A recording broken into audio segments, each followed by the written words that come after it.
The last light.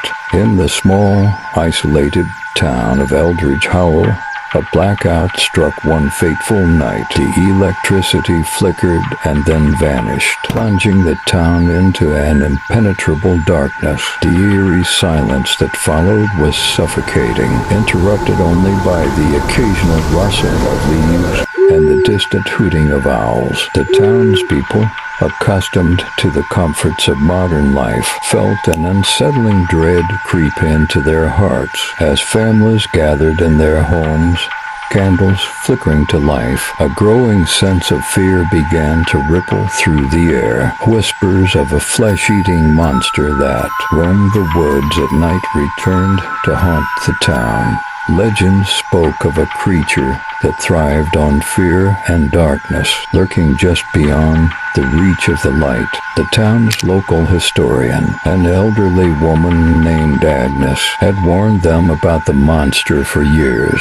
She claimed that every decade, when the blackout occurred, the creature would awaken, hungry for its next meal. Many dismissed her tales as mere superstition, but that night the stories took on a chilling weight. With the blackout in full effect, a group of teenagers, eager to prove their bravery, decided to investigate the woods, armed with nothing but flashlights and bravado. They ventured into the inky darkness, laughter echoing in the stillness. The deeper they wandered, the more oppressive the silence became, until all they could hear was the sound of their own breathing. Suddenly, one of the teens, Jake, felt a shiver run down his spine. "Did you hear that?" he whispered, straining to listen. The group fell silent, and the night seemed to close in around them. In the distance, a low growl rumbled, like thunder rolling through the earth. "Probably just a raccoon," Sarah said, trying to dismiss the growing fear. But the sound grew closer, and the ground seemed to tremble beneath them. Panic set in, and they turned to run back to the safety of their town. But as they sprinted through the trees, the lights of their flashlights flickered and died one by one, plunging them into darkness. "Keep moving," Emily shouted, fear gripping her throat. The growl transformed into a guttural roar, echoing through the trees. The teenagers ran blindly, branches tearing at their clothes, the world around them a chaotic blur. Just as they thought they were nearing the edge of the woods, Jake stumbled, falling to the ground. "Help!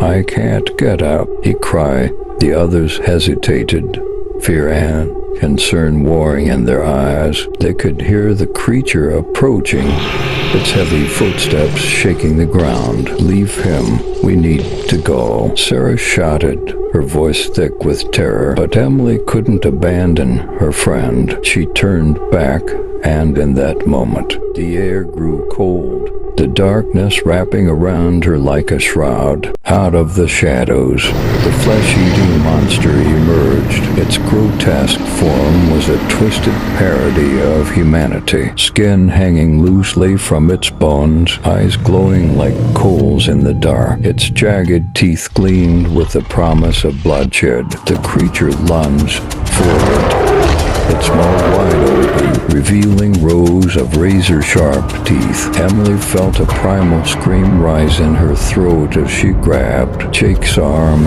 and pulled him to his feet. They stumbled away, adrenaline propelling them as the monster's breath brushed against their backs. They could hear its snarls, the sound of flesh tearing, echoing in the darkness. As they reached the edge of the woods, they finally broke into the town, breathless and terrified. But when they looked back, the creature had vanished into the shadows as if it had never existed. In the days that followed, the blackout ended, and the power returned to Eldridge Hollow. But the memories of that night lingered in the minds of the survivors. Jake was never the same.